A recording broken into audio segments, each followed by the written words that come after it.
This I wanna nail sports to the bone. Top blogger, top YouTube channel. No matter which sports, yeah, we got it covered. Subscribe and hit the notification bell. What's up, my wonderful sports to the bone family? What's up? What's up? A blessed day to you, all my viewers and subscribers, and welcome back to the channel. All right, my peeps, so we have a couple of stories that I want to share with you guys. In this one, we see where former Trinidad and West Indies pace bowler Tony Gray had a couple of things to say about Tagenarine Chanderpaul. So we're going to take a look at that article. Plus, we see where the former West Indies captain, legend of the game, Sir Clive Lloyd, he was given his honorary doctorate from the University of Guyana. So we're going to talk about that. Plus, we see where the former England all-rounder Andrew Flintoff was actually airlifted to the hospital after a car crash during filming. So we're going to talk about these stories, my peeps. Just make sure that you give a listening ear until the end. And if you have not yet subscribed, just go right ahead and subscribe to the channel as we continue to build and to grow the family. All right, so let us kick things off with the Tagenarine Chanderpaul story. Coming out of Australia, this is probably the brightest spark. You understand, our Tagenarine Chanderpaul is probably the brightest sparks coming out, having gotten a half century and a couple of 40s. It's definitely good to see a youngster going to Australia, making his debut and impressing. So I am taking this one from an article that says Chanderpaul impresses Gray during the tough Australia as a tour. Now, the article starts and it says former Trinidad and Tobago and West Indies fast bowler Tony Gray commended the effort of opening batsman Tagenarine Chanderpaul, who was a bright spark in what was a disappointing tour of Australia for the West Indies. Now, the regional team, as you guys would appreciate by now, would have lost the series 2-0. Right now, Australia won the first game by 164 runs, and the second game was, a little bit more on the rougher side. We lost that by 419. You understand? And it was only Tagenarine Chanderpaul. Well, I mean, Craig Brathwaite, as we would have come to know, will always fight and do what he is able to, and he had a century in the first game. Now, Tagenarine Chanderpaul making his debut, as you would remember, made 51 in the first innings of the first test, and then he was able to get 40. I think he got about 45. And that was definitely good. In the second test match, he had 47 and 17, which ended being the top score in the second innings when we were bowled out for 77. Now, in all of the games that's a combine of 160 runs at an average of 40, you understand, and only Craig Brathwaite's average was higher than that.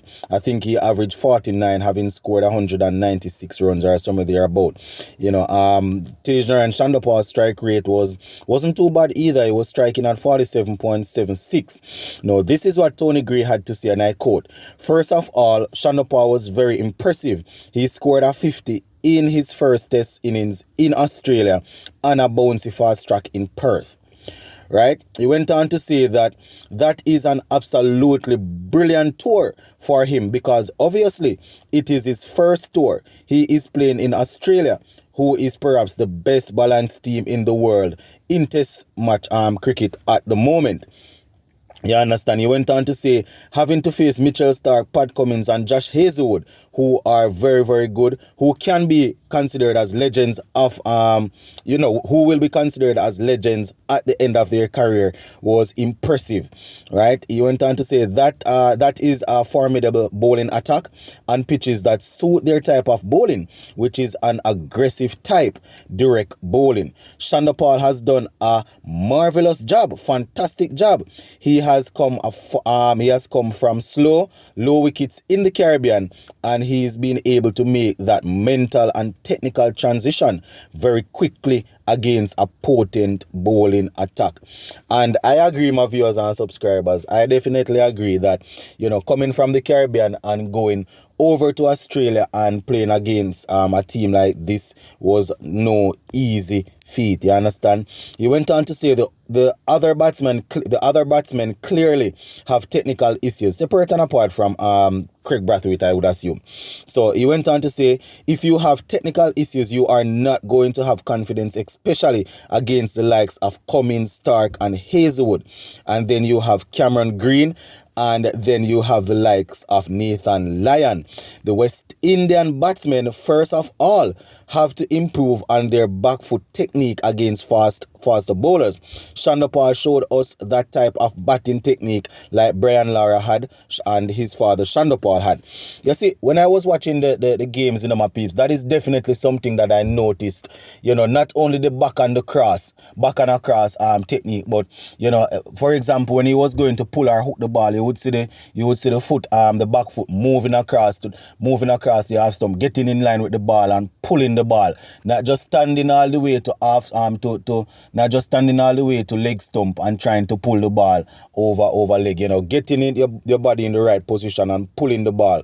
So Tony Gray very, very impressed with how Tagenarine Chanderpaul made his debut down under in Australia, my viewers and subscribers. And I don't know if I can think of anybody that would not have been happy the way in which his debut went. Probably the only thing we would say that the couple of times when he got into the 40s, we would be happy if he was able to carry on and get 50s. But he was extremely good against a potent bowling lineup, my viewers and subscribers. So I won't even to say anything about him not being able to get to the 50. So moving on now, CWI, they have actually reached out and they have congratulated the former West Indies captain, the legend of Guyana, Sir Clive Lloyd, and recipient, and because he just received his honorary doctorate from the University of Guyana. So we would have seen the president of CWI, Ricky Skerritt, saying that, and I quote, "We want to congratulate Sir Clive Lloyd on a well-deserved honorary bestowed on him by the University of Guyana." Right? They say Sir Clive's leadership style brought unity and pride to his team, his vision and passion to the game, and his respect for and trust for colleagues were the driving forces behind his immense success as he drove West Indies to become a sporting dynasty. So Sir Clive Lloyd, they're receiving his honorary doctorate from the University of Guyana. Shout out to Sir Clive Lloyd. He would have done a lot of work where sports is concerned, and it's good to see his country, a university in his country recognizing him and giving him such a well-deserved honorary doctorate. Just before we finish, my peeps, the former England all-rounder Andrew Flintoff was actually airlifted to the hospital after a car crash during filming. So they say former England all-rounder, he had an accident during the episode of a BBC show, Top Gear. What you saying? So they said the former England all-rounder has been airlifted to the hospital after a car incident during filming of an episode of the BBC show Top Gear. They said the accident occurred on Monday when Flintoff, 45, was filming the icy conditions at Dunsford Park. I think it is called Dunsford Park. They say Freddie was injured in the incident of the Top Gear test track this morning, with crew medics attending to him on scene immediately. They went on to say he has been taken to the hospital for further treatment, and we will confirm more details in due course. So we are not too sure how serious it is, my viewers and subscribers. We just know that in the process of filming an episode of Top Gear, he met in that little situation there and was airlifted. So we're definitely hoping that everything will be okay for Mr. Freddie Flintoff, and we will hear some positive news. So that is basically it, my viewers and subscribers. We're gonna leave it right here for now. Sports to the bone, keeping it informed. Big up on yourself, my peeps.